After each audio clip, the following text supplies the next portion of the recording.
Hey everybody, it's Dale Jr. back again for the Dale Jr. Download in the Dirty Mo Media studio with my co-host TJ Majors. And as we expected, NASCAR has dropped the hammer on the teams this week. Huge fines coming out of the NASCAR building. And, you know, you don't love to see this for any of these teams.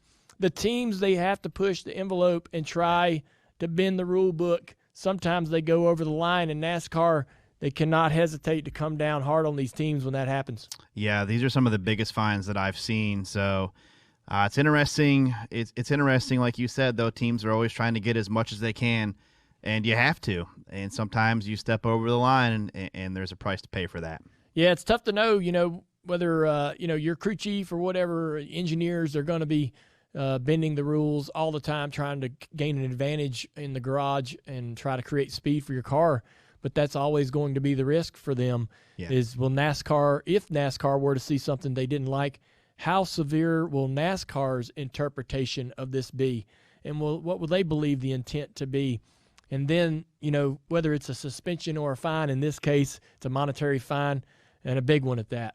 Yeah, thinking back at some of the fines, do you remember some of the fines you got? I think most of yours were for language. Yeah, I would get in trouble. I don't remember being fined a lot. I had a lot of, we had some suspensions with crew chiefs and so forth.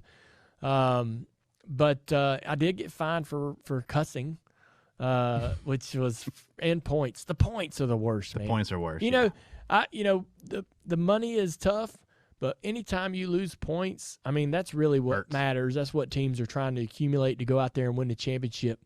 But the money hurts. In this situation, this fine being this large, this is going to be tough for this team. They'll have to figure out ways to balance their books and continue to be competitive, and that's tough to do. You remember when Rusty Wallace paid his fine years and years ago? Yeah, it was a heavy, heavy fine, literally. Yeah, he paid it in pennies. So we'll see what happens. Maybe this driver might have a sarcastic way to deliver the message back to NASCAR. They're not too happy. It'd be interesting.